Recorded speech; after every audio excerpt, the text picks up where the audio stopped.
지난 주일에는 다윗의 신앙과 인생관을 본받자라는 말씀을 주신 하나님께서 금주에는 솔로몬의 믿음과 지혜를 본받자라는 말씀을 우리에게 주셨습니다. 다윗의 신앙과 인생관을 본받는다는 것은 다윗은 목동 시절에 왕으로 기름 부음을 받고 이스라엘의 왕으로 선택되었고 블레셋의 장군 골리앗과의 싸움에서 믿음과 실력으로 승리하였으며 다윗은 사울 왕의 핍박에도 굴복하지 않고 이스라엘의 최고의 임금이 되었다고 했습니다.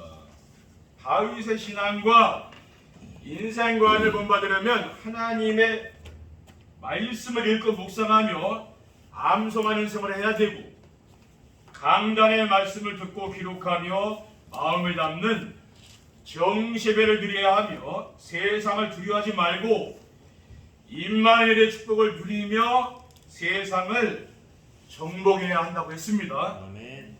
다윗의 신앙과 인생관을 본받게 되면 하나님이 나와 함께 하시는 의도의 축복을 누리고 교회에서 하나님이 우리와 함께 하시는 임마누엘의 축복을 누리며 가정과 직장에서 하나님이 모든 일에 함께 하시는 온네스의 축복을 드린다고 했습니다.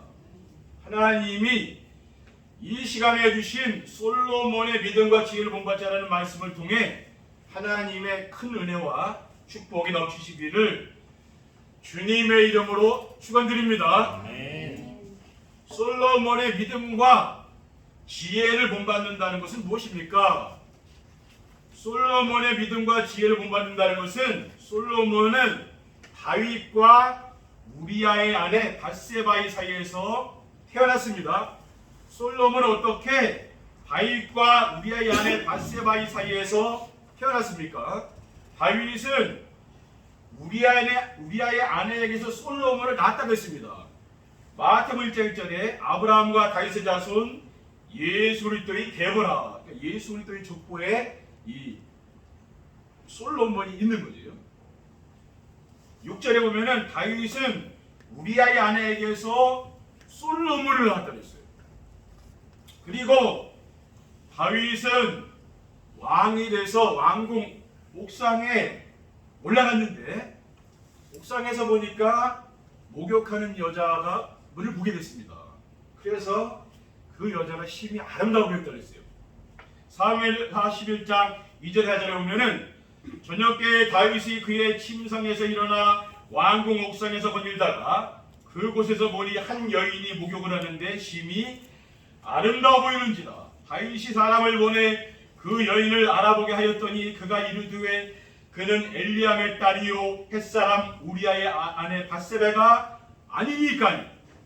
다윗이 전령을 보내어 그 여자를 자기에게로 데려오게 하고 그 여자가 그 부정함을 깨끗하게 했으므로 더불어 동침함에 그 여자가 자기 집으로 돌아가니라. 그러니까 왕이니까 뭡니까? 왕궁에서 옥상에서 그 여자가 목욕하는 것을 보고 데려오라고 했어요. 누군지. 왜 왕이니까 그렇게 할 수가 있잖아요. 신하들이 데리고 왔는데 햇사람 우리아의 아내라 했어요. 그러니까 이게 뭐 햇사람 우리아는 바로 장군입니다. 군인이에요. 지금 전쟁터에 나가서 전쟁을 하고 있는데 지금 그 아내를 데려다가 동침을 했다 했어요.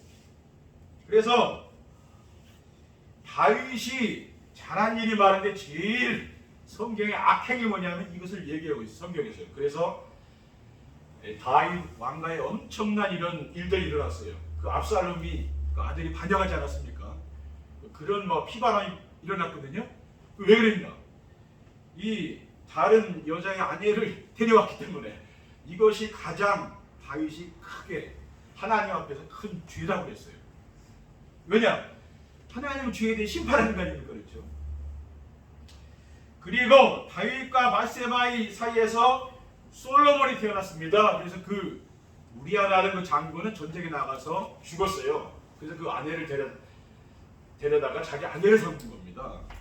그래서 자식을 낳았는데 그 자식이 바로 솔로몬이에요.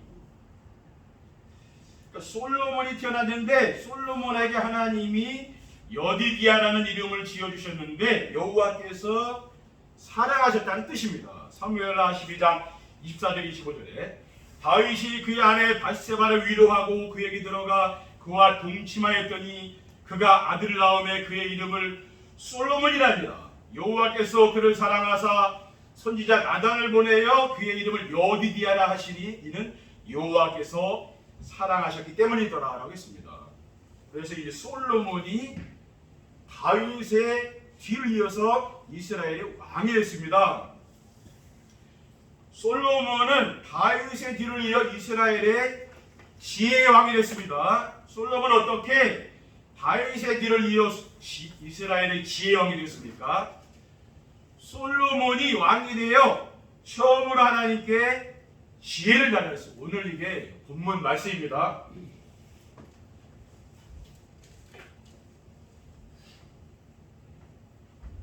8절에서 12절에 보면은 그들은 큰 백성이라 수요가 많아서 셀 수도 없고 기록할 수도 없사오니 누가 주의 이 많은 백성을 재판할 수 있사오리까?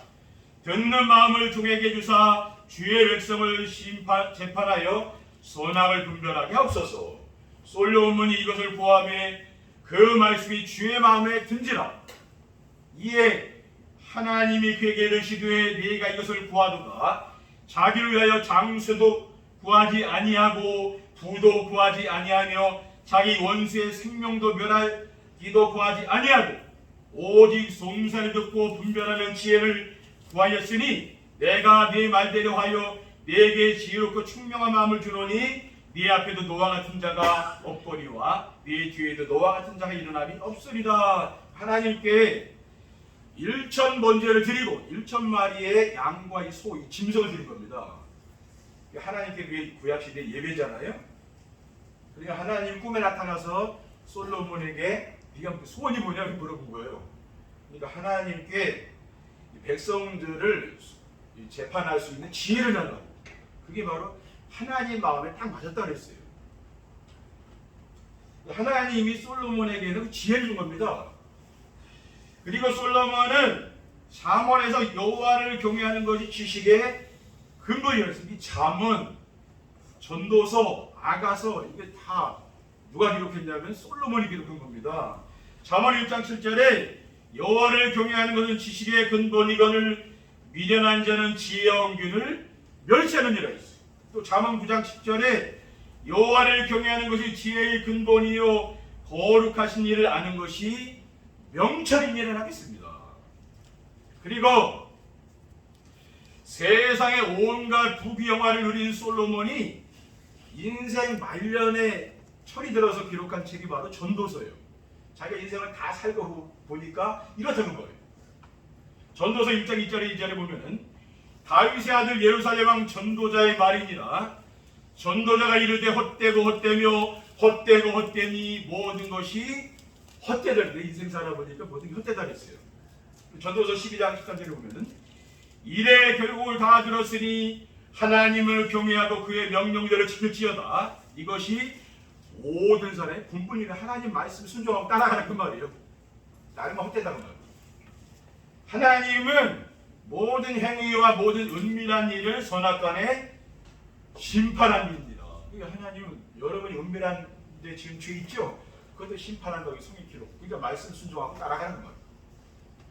셋째, 솔로몬은 이스라엘의 문화의 꽃을 피웠고 성전 건축을 완성했습니다. 솔로몬은 어떻게 이스라엘 나라의 문화의 꽃을 피웠고 성전 건축을 완성했습니까? 솔로몬이 기록한 아가서를 보면은요, 솔로몬과 술람미 여인의 그 사랑을 통해서 결혼의 신성함을 얘기하고 있는 거예요. 그러니까 여러분이 읽어보시고 짧은 글이에요. 전도서니 또 잠언도 짧게 돼 있잖아요. 세상 사람들 잠언을 많이 읽거든요. 불신자도요. 삶의 지혜로 삼는다니까요. 그리고 아가서, 이 아가서를 모르고 어떻게 사랑을 이야기하겠습니까? 이 아가서를 읽으면 사랑이 뭔지 자꾸 나와 있다니까요. 뭡니까? 부부간의 사랑이 뭔가 이 아가서를 읽어보시라니까요. 그게 다 나와 있어요. 그리고 영적으로는 신랑이신 그리스도와 신부인 성도사의 노래를 사랑을 노래하고 있습니다. 그러니까 이 솔로몬 왕 때의 문화의 황금기를 맞이한 겁니다. 그렇죠? 아가서 2장 1절에 보면은 나는 사론에 수선하여 골짜기에 백합화로다라고 했는데 여기서 나는 누구냐? 그는 예수를 얘기하는 겁니다. 이거 신랑 예수 그때요. 15절에 보면은 우리를 위하여 여우 곧 포도원을 허는 작은 여우를 잡아라. 우리의 포도원에 꽃이 피었으면 했어. 그 포도원은 뭐가 말하자면은 뭐 이스라엘 나라일 수도 있고 또 우리 가정일 수도 있어요. 그 여우 작은 여우가 가서 그 포도원을 허문다는 거예요. 에베소서 4장 26절 27절을 보면요. 분을 내어도 죄를 짓지 말며 해가 지도록 분을 품지 말고 마귀에게 틈을 주지 말라. 이 마귀는 자꾸만 여러분 뭡니까? 가정과 여러분 마음에 틈을 타고 들어온다. 자꾸 분노 이런 거 조절 안 되는 사람들 그게 굉장한 화를 불러오는 거죠. 분노. 그러니까 우리가 참으린 세계면은 살인들 만한다 그 말 있잖아요. 이 분노 같은 것도 치유돼야 돼요. 그리고 우리의 마음에 여러분 가정을 할 수 있는 그 마음에 담아 있는 거 있죠? 이거 다 버려야 됩니다. 그렇죠? 여러분 부부간의 사랑을 방해하는 마음에 담기고 있습니까? 그거 다 버려야 돼요. 왜냐? 그게 작은 여우라고 한 거예요. 이런 틈, 마귀는 항상 틈을 타고 온다. 우리가 하나님의 은혜 속에 있지 않으면 어느 날 보면 그거 와서 마귀가 집을 짓는다니까요. 이걸 많이 버려야 돼요. 기도하면서 버려야 돼요. 그리고 솔로몬이 하나님의 성전을 건축하고 아버지 다윗이 준비한 성전 기구들을 가져다 줬습니다. 열왕기하 8장 20절 21절에 이제 여호와께서 말씀하신 대로 이루시도다. 내가 여호와께서 말씀하신 대로 내 아버지 다윗을 이어서 일어나 이스라엘의 왕위 앉고 이스라엘의 하나님 여호와의 이름을 위하여 성전을 건축하고 내가 또 그곳에 우리 조상들을 애굽 땅에서 인도하여 내실 때에 그들과 세우신 바 여호와의 언약을 넣을 궤를 위하여 한 초소를 설치하였노라. 그러니까 솔로몬이 성전 건축을 완성하고 나서 이 말씀을 백성들에게 지금 하고 있는 겁니다. 그렇죠? 여호와의 언약궤를 넣을 초소를 준비했다. 그리고 이스라엘 나라는 뭡니까? 성전 중심으로 이 백성들이 살아가게 된 거죠. 이게 뭐냐? 그 당시에 이스라엘의 문화입니다. 그렇죠? 그럼 교회가 뭡니까? 지금 문화로 자리 잡고 있는 거잖아요. 그리고 스바의 여왕이 솔로몬의 명성을 듣고 찾아와서 질문하였는데 솔로몬이 대답하지 못한 것이 없었다고 했어요. 열왕기상 10장 1절에 3절에 보면은 스바의 여왕이 여호와의 이름으로 마음이 남은 솔로몬의 명성을 듣고 와서 어려운 문제로 그를 시험하고자 하여 예루살렘에 이르니 수행하는 자가 힘이 많고 향품과 힘이 많은 금과 보석을 낙타에 실었더라. 그가 솔로몬에게 나와 자기 마음에 있는 것을 다 말하며 솔로몬이 그가 묻는 말에 다 대답하였으니 왕이 알지 못하여 대답하지 못한 것이 하나도 없었더라. 그러니까 스바 여왕이 막 어려운 문제를 가지고 와서 온갖 향품과 보석을 다 가지고 지금 온 거예요. 솔로몬의 명성을 듣고. 근데 솔로몬 왕이요, 그 어려운 문제들을, 어려운 일을 여러 가지 나라에 있는 많이 물어보지 않았겠습니까? 다 맞추는 거예요. 이 사람의 지혜가 얼마나 뛰어납니까? 그렇죠? 솔로몬. 왜 그렇게 됐습니까? 하나님이 솔로몬에게는 지혜를 준 거예요. 우리 성도님들도 솔로몬 같은 지혜를 얻으시기 바랍니다. 사람은 힘으로 사는 게 아닙니다. 그렇죠? 지혜가 있어야 돼요. 세상 사람들 뭡니까? 지혜가 중요하잖아요. 그렇죠? 솔로몬의 믿음과 지혜를 본받으려면 어떻게 해야 됩니까? 솔로몬의 믿음과 지혜를 본받으려면 모든 인생 문제의 해답이 그리스도의 비밀을 알고 믿어야 됩니다. 왜 모든 인생 문제의 해답이 그리스도의 비밀을 알고 믿어야 됩니까? 왜냐하면 인생의 근본 문제는 인간의 승사복을 주관하시는 창조주 하나님을 떠나 사탄의 종노릇 하면서 시작했기 때문에 그래요. 요한복음 8장 44절에 너희는 너희 아비 마귀에게서 났으니 너희 아비 욕심대로 너희도 행하고자 하느니라. 그는 처음부터 살인한 자요 진리가 그 속에 없으므로 진리에 서지 못하고 거짓을 말할 때마다 제 것으로 말하나니 이는 그가 거짓말쟁이요 거짓의 아비가 되었습니다. 그러니까 세상 사람들이 마귀에게 종류를 사니까 뭡니까? 세상에 여러 가지 막 우울증이니 많은 문제들이 어디서 온 겁니까? 그게 마귀의 종으로 사니까 큰 영적 문제가 자꾸 세상에 오는 거예요. 그래서 세상 사는 게 참 힘들다는 거 있죠. 사람 만나기도 어려운 세상. 왜? 그 사람이 어떤 일이 일으킬지 어떻게 알아요? 그렇죠? 그게 어렵잖아요. 그리고 인생의 모든 문제는 창조주 하나님을 만나 그 하나님과 함께 지내면 깨끗이 끝나는 겁니다. 보디발의 집에서 노예살이하던 요셉에게 창세기 39장 2절에 3절에 보면은 여호와께서 요셉과 함께 하심으로 그가 형통한 자가 되어 그의 주인 애굽 사람의 집에 있으니 그의 주인이 여호와께서 그와 함께 하심을 보며 또 여호와께서 그의 범사에 형통하게 하심을 보았더라. 그러니까 이 요셉은요, 이 청소년 시절에 지금 노예로 외국에 바로 뭡니까? 애굽에 끌려갔잖아요. 그래서 그거에서 바로 왕의 밑에 가서 총리가 되기까지 많은 고난을 당했잖아요. 그래서 노예로 갔잖아요. 근데도 하나님이 함께하는 축복을 주었다는 거죠. 그러니까 우리가 하나님 만나면 인생 문제가 해결되는 겁니다. 제일 중요한 건 그거예요. 내가 하나님 만나고 하나님을 내가 누리는 게 중요해요. 그래야 인생 문제가 끝나는 겁니다. 그리고 모든 만물의 주인 되시는 창조주 하나님 만나 함께 지내는 오직 한 길이 바로 예수 그리스도이기 때문입니다. 요한복음 14장 5절 6절에 도마가 이르되 주여 주께서 어디로 가시는지 우리가 알지 못하거늘 그 길을 우리가 어찌 알겠사옵나이까. 예수께서 이르시되 내가 곧 길이요 진리요 생명이니 나로 말미암아 그는 아버지께로 없느니라. 세상 사람들은 길을 찾아가고 있잖아요. 종교에서는 뭡니까? 자꾸 길을 찾으라고 말해요. 불교에도 뭐 길이 있으면 길이 없어요. 길이 없는 게 예수님은 내가 바로 길 아니잖아요. 진리요 생명이라고 정확하게 얘기하잖아요. 그렇죠? 둘째, 모든 인생의 방향을 2, 3천 나라와 5천 종족을 살리는 일에 맞춰야 됩니다. 왜 모든 인생의 방향을 2, 3천 나라와 5천 종족을 살리는 일에 맞춰야 됩니까? 왜냐하면 하나님께서 아브라함에게 나타나셔서 땅의 모든 족속이 너로 말미암아 복을 받으리라 했어요. 창세기 12장 2절 3절에 보면은 내가 너로 큰 민족을 이루고 내게 복을 주어 네 이름을 창대하게 하리니 너는 복이 될지라 했어요. 너를 축복하는 자에게는 내가 복을 내리고 너를 저주하는 자에게 내가 저주하리니 땅의 모든 족속이 너로 말미암아 복을 받으리라. 지금 뭡니까? 아브라함 지금 갈대아 우르에서 우상 장수하는 그 아버지 밑에 지금 살고 있는데 땅의 모든 족속이 너로 말미암아 복을 받겠다고 그 말씀을 주신 거예요. 하나님은 이 말씀대로 아브라함을 인도해 갔다. 가나안 땅으로 인도해 가서 하나님은 그 후손들을 통해 세계 복음한 거 아닙니까? 그렇죠? 그 말씀이 이루어진 거죠. 그리고 바울아 두려워하지 말라 네가 가이사 앞에 서야겠다고 했습니다.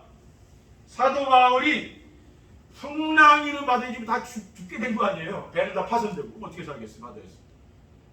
지금도 배들이 많이 파손되지 않습니까? 근데 하나님이 말씀을 주신 거예요. 뭐라 그랬냐? 사도행 27장 23절 25절에 내가 속한 바고 내가 섬기는 하나님의 사자가 어젯밤에 내 곁에 서서 말하되 바울아 두려워하지 말라. 네가 가이사 앞에 서야겠고 또 하나님께서 너와 함께 항해하는 자를 다 네게 주셨다 하였으니 그러므로 여러분이여 안심하라. 나는 내게 말씀하신 그대로 되리라고 하나님을 믿노라 했습니다. 왜 두려워하지 너는 안 죽으니까 두려워하지 말라고. 좀 다 죽게 생겼는데 안 죽는다는 거예요.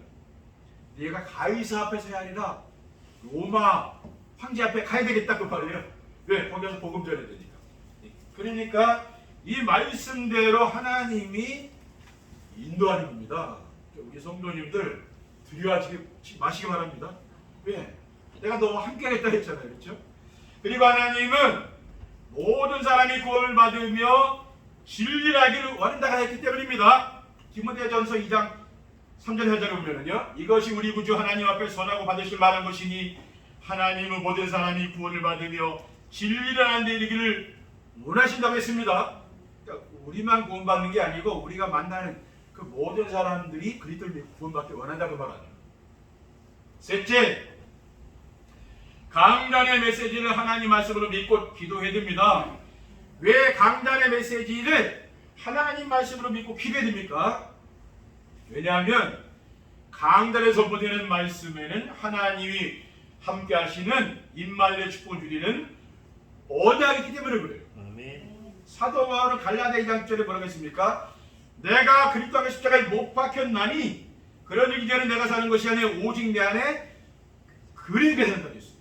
이제 내가 사는 것은 내가 육체 가운데 사는 것은 나를 사랑하사 나를 위하여 자기 자신을 버리신 하나님 아들을 믿는 믿음 안에 사는 것이에요. 나는 죽고 내 안에 누가 살아요?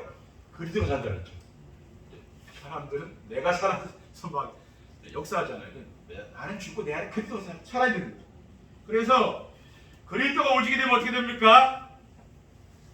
하나님이 함께하는 임마누엘 축복을 누려요. 그래서 우리는 우리의 혈기라든가 뭐 이런 거 고집 이거 버리고 뭘 따라가야 됩니까? 하나님 말씀 따라가면 된다니까요.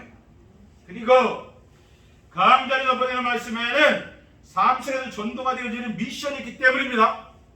마가복음 3장 13절 14절에 또 산에 오르사 자기가 원하는 자들을 부르시 나온지라 이에 12를 세우셨으니 이는 자기와 함께 있게 하시고 또 보내사 전도도 하며 제자들을 왜 불렀습니까? 함께 하려고 불렀다 그랬죠.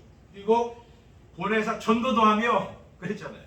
그러니까 하나님이 함께 하시면 어떻게 됩니까? 우리의 삶 속에서 전도가 되는 거죠.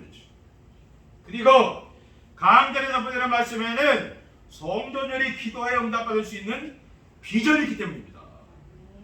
주님께서 요한복음 15장 16절에 너희가 나를 택한 것이 아니오 내가 너희를 택하여 세웠나니 이는 너희로 가서 열매를 맺게 하고 또 너희 열매가 항상 있게 하여 내 이름으로 무엇을 구하든지 다 받게 하랍니다. 그러니까 뭡니까? 여러분 성도인들이 기도하면은 열매를 주시는 줄 믿습니다. 하나님은 응답 주신다니까요. 결론입니다. 솔로몬의 믿음과 지혜를 본받게 되면 어떻게 됩니까? 솔로몬의 믿음과 지혜를 본받게 되면 오직 그리스도를 누림으로 하나님이 함께 하시는 임마누엘 축복을 누리며 행복한 삶을 살게 됩니다. 우리가 오직 그리스도 한 분으로 만족하고 충분하게 부족함이 없어야 되잖아요. 우리 신앙의 목표가 거기 가 있는 거죠. 그리고 하나님이 함께 하시는 임마누엘 축복을 누리게 되면은 두려운 것도 없고 부러운 것도 없는 행복을 누리게 됩니다. 그렇죠? 내가 부러운 게 많고 두려운 게 있다면 그게 행복한 건 아니에요. 근데 그런 게 없어지면 행복할 거 아닙니까? 그렇죠? 둘째, 솔로몬의 믿음과 지혜를 본받으면 강단에 선포하신 말씀을 따라가며 암송하며 묵상하는 삶을 살게 되어 삶이 즐겁게 됩니다. 여러분이 말씀 암송하고 묵상하고 이걸 해보시라니 그러면 내 인생이 즐겁다니까요. 하나님 우리에게 주신 언약과 미션과 비전을 붙잡고 순종하기 위해서 날마다 강단의 말씀을 듣고 묵상하는 정심의 축복을 누리고 말씀을 암송하며 기도하게 되면 어떻게 됩니까? 치유가 돼요. 우리가 말씀을 암송하고 묵상하고 이걸 훈련하는 거 왜 그렇습니까? 치유된다. 강단 말씀 믿었습니까? 치유가 된다. 그러면 즐겁지 않습니까? 인생이. 그렇죠. 세상 것 아무리 담아도 안 즐겁다. 마지막으로 솔로몬의 믿음과 지혜를 본받으면 언약과 미션과 비전을 붙잡고 현장에서 전도가 되어지고 교회에서 제자가 세워지는 축복을 누리게 됩니다. 언약의 말씀을 붙잡고 말씀 성취의 축복을 누리고 미션의 말씀을 붙잡고 실천하여 전도가 되어지며 비전의 말씀을 붙잡고 기도하여 기도응답의 축복을 누리게 되면은 교회에서는 어떻게 됩니까?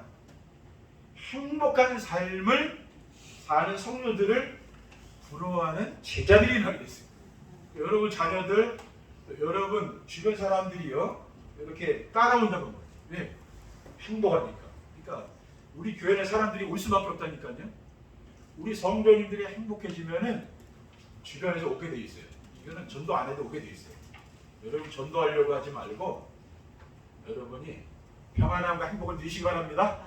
그러면 그 전도가 되게 돼 있어요. 여러분이 이 솔로몬의 믿음과 지혜를 본받는 한 주간 되시기를 주님의 이름으로 축원드립니다. 기도하겠습니다. 사랑의 하나님 감사합니다. 오늘 주신 언약의 말씀을 우리의 마음에 담을 수 있도록 인도하여 주시고 복음으로 우리가 치유되게 복돼서 하나님의 영광을 위하여 하나님이 주시는 지혜로 이 땅에서 승리할 수 있도록 인도해 주시옵소서. 우리 구주 예수 그리스도의 이름으로 기도합나이다. 아멘.